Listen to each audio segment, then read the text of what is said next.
Olá, bem-vindos a mais uma análise aqui no Diário SA. Hoje o nosso foco está nos resultados financeiros do YouTube 3. Vamos detalhar os números do terceiro trimestre de 2025 que saíram agora, dia 5 de novembro. A nossa fonte, como sempre, é a apresentação oficial que o próprio banco divulgou, tá? E a nossa missão aqui é desvendar os pontos-chave desse relatório. Vamos falar de lucro, crescimento do crédito, qualidade desses ativos, né? E também despesas, capital e o famoso guidance, as projeções para o fim do ano. É isso aí. E analisar um banco como o YouTube 3 é sempre importante, né? Funciona quase como um termômetro para a gente sentir como está o setor financeiro e até a economia como um todo. Exato. Então, vamos começar pelo principal, o lucro. Resultado recorrente gerencial de 11,9 bilhões de reais agora no terceiro TRI de 25. E o que chama a atenção é o crescimento, né? Subiu 3,2% em relação ao segundo trimestre. E na comparação anual, com o terceiro TRI de 2024, a alta foi de 11,3%. Olhando o acumulado do ano, os 9 meses de 2025 já são 34,5 bilhões de reais. Isso dá um crescimento de 13,1% sobre o mesmo período do ano passado. Bastante coisa, né? É um número bem expressivo e, assim, o que é fascinante aqui é como esse lucro se reflete na rentabilidade. O retorno sobre o patrimônio líquido, o ROI, recorrente gerencial, bateu 23,3% no trimestre. É um indicador muito forte, né? Mostra o quanto o banco consegue render sobre o capital dos acionistas. E um ponto interessante é que esse ROI ficou estável em relação ao segundo trimestre, também foi 23,3%. Mas, se a gente compara com um ano atrás, com o terceiro TRI de 24, teve uma melhora, subiu 0,6 ponto percentual. Essa estabilidade em patamar alto é um bom sinal, então. Sim, sinaliza uma capacidade bem consistente de gerar retorno, mesmo com as variações da economia. Entendi. E o motor disso tudo, a carteira de crédito. Como é que ela ficou? O número é grande, 1,4 trilhão em setembro de 2025. É muito dinheiro emprestado. E para a gente ter uma ideia melhor do crescimento real, né? Tirando o efeito do câmbio, cresceu 1,7% só nesse trimestre, comparado a junho, e 7,5% em 12 meses, comparando com setembro de 24. Pois é, um ritmo sólido, e se a gente conecta isso ao quadro geral, o crescimento está bem espalhado, olha só. Em um ano, a carteira para pessoa física cresceu 6,5%. Para grandes empresas foi ainda mais forte, 9,4%. E para micro, pequenas e médias empresas, as MPMS, também subiu bem, 7,5%. Interessante essa distribuição. E é aqui onde fica realmente interessante, né? Olhando dentro de pessoa física, o crédito imobiliário disparou. Alta de 15,2% em um ano. É muita coisa. Cartão de crédito também veio forte, subindo 6,7%. Agora, o curioso é o crédito consignado. Esse caiu um pouquinho, 3,1% no ano. Será que tem alguma explicação para isso? Uma mudança de estratégia, talvez? É uma dinâmica interessante de observar, sim. Sobre o imobiliário, não é surpresa total, porque o próprio TUB3 destaca que é o maior banco privado nesse segmento. Eles têm 47% do mercado de originação entre os privados. Claramente é uma aposta que está funcionando em volume. E tem outro detalhe nas MPMS que vale mencionar. Se a gente tira aqueles programas com garantia do governo, sabe? A carteira para esse público cresceu quase 11%, 10,9% em 12 meses. Ah, isso é relevante. Sim, porque pode indicar que o banco está mais confiante para emprestar para essas empresas menores, mesmo sem o colchão do governo, né? Talvez um sinal de melhora na percepção de risco ou na própria atividade dessas empresas. Faz todo sentido.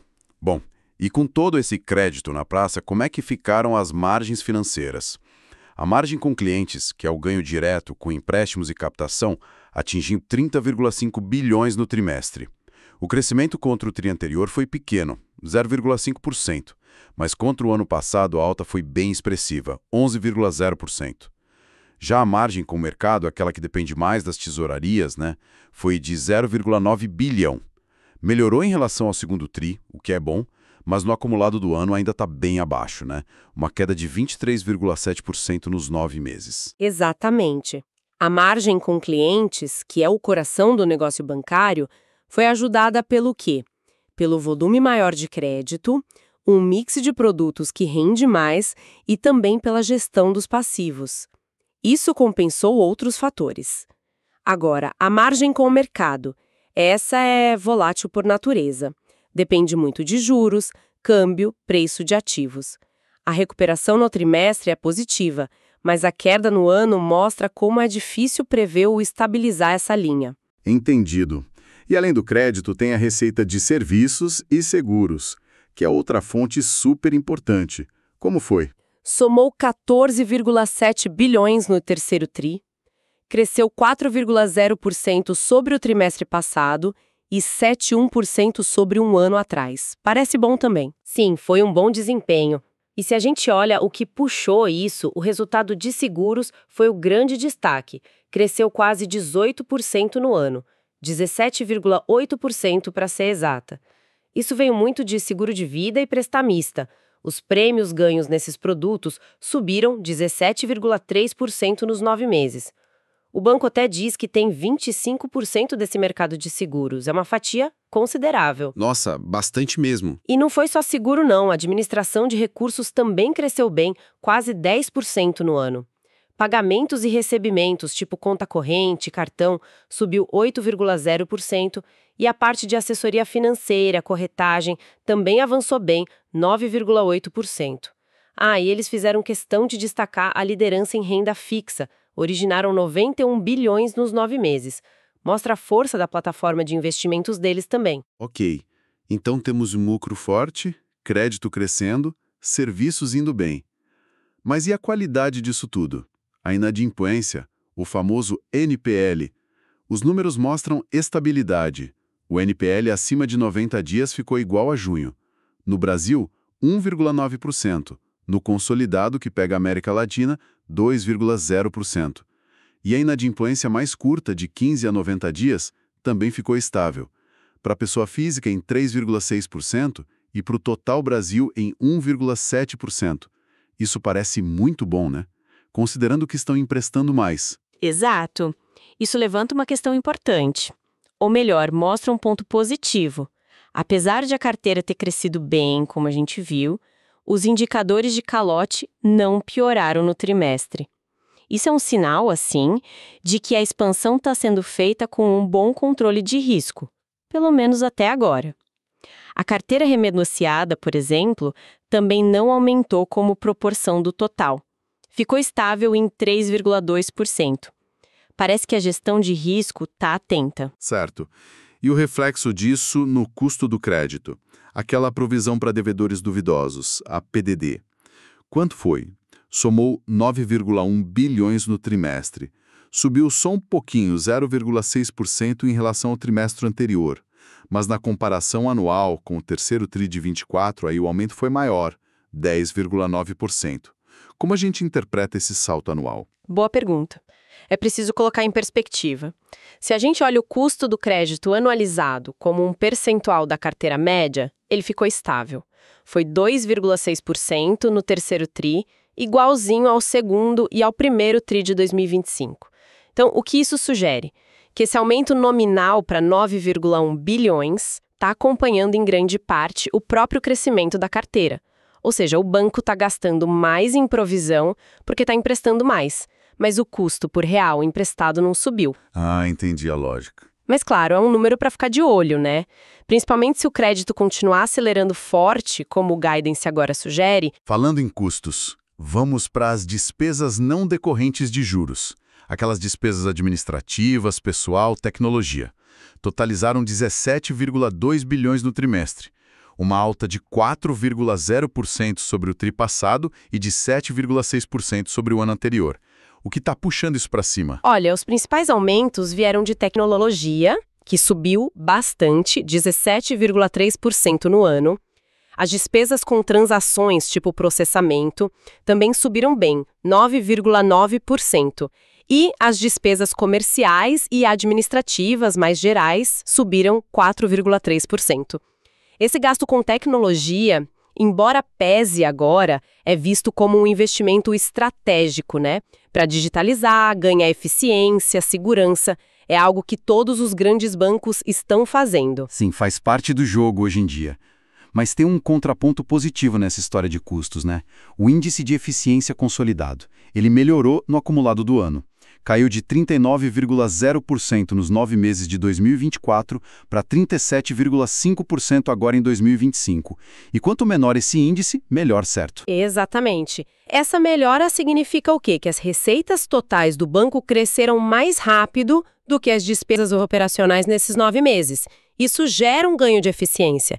É crucial para a rentabilidade a longo prazo e pode ser um sinal de que aqueles investimentos, inclusive em tecnologia, talvez já estejam começando a trazer resultados em produtividade. Ótimo. E para fechar a análise dos números do trimestre, a solidez do banco. Como está a posição de capital? O índice de capital principal, o CTI. O relatório diz 13,5% em setembro de 2025 e teve um aumento de 0,4 ponto percentual em relação a junho. Como foi essa construção? É uma dinâmica interessante de ver. O grande motor positivo foi o próprio lucro do trimestre, que contribuiu com 0,8 ponto percentual para o índice. Foi bastante. Do outro lado, teve um impacto negativo da distribuição de resultados para os acionistas, né? Dividendos, JCP, recompra de ações. Isso tirou 0,4 ponto. E o crescimento dos empréstimos que consome capital tirou mais 0,2 ponto. Ah, então o lucro gerado foi mais do que suficiente para cobrir a distribuição e o crescimento. Exatamente. O saldo foi positivo, mostrando que o banco conseguiu crescer, remunerar o acionista e ainda fortalecer o capital. Está numa posição bem sólida, bem acima do que o regulador exige. Perfeito. Com tudo isso na mesa, chegamos às projeções. O guidance para 2025. O que esses resultados levaram o banco a revisar nas suas expectativas para o fim do ano. E aqui veio a grande notícia, né? Uma revisão bem forte na projeção de crescimento da carteira de crédito. Antes, eles esperavam crescer entre 4,5% e 8,5%. Agora, a nova faixa é de 11,0% a 14,0%. É uma mudança e tanto para a reta final do ano. Sem dúvida. Essa talvez seja a sinalização mais forte de todo o relatório. Aumentar tanto assim a expectativa de crescimento do crédito já no último trimestre mostra muita confiança da diretoria na capacidade de gerar negócios e na demanda por crédito. E o que chama ainda mais atenção, assim, é que apesar dessa revisão forte para cima no crédito, todo o resto do guidance foi mantido. Como assim? Eles mantiveram as projeções para a margem com clientes, para o custo do crédito, para a margem com o mercado, para a receita de serviços e seguros, para as despesas e até para a alíquota de imposto, tudo igual. Manter o custo do crédito estável esperando um crescimento bem maior na carteira é ousado ou muito confiante. É um sinal de muita confiança, eu diria. Sugere que eles acreditam firmemente que podem acelerar o crescimento sem piorar a qualidade dos novos empréstimos de forma relevante ou sem precisar aumentar muitas provisões agora no curto prazo. É um otimismo bem acentuado mesmo. Ok, então para a gente amarrar tudo, fazendo uma síntese rápida do que vimos desse terceiro trimestre do ITUB 3. Lucro forte, consistente, com ROI acima de 23%. Aceleração no crescimento do crédito, puxado por imobiliário, cartões e empresas. A inadimplência, por enquanto, sob controle, mesmo com mais crédito na praça. Melhoria na eficiência operacional no ano e capital robusto que até aumentou. E para coroar, essa revisão bem otimista no guidance de crédito. É um quadro geral positivo, né? Perfeito. É um resumo muito bom. E essa análise toda nos deixa com algumas perguntas importantes para acompanhar, né? Pontos para a gente ficar de olho. Primeiro, será que o banco vai conseguir mesmo entregar esse crescimento de crédito tão forte entre 11% e 14% no ano? Segundo, com essa aceleração toda, a qualidade dos empréstimos vai continuar tão boa assim? Ou vamos começar a ver alguma pressão na inadimplência lá na frente? e como aquela projeção mantida para o custo do crédito vai se comportar na prática com tanto crédito novo entrando.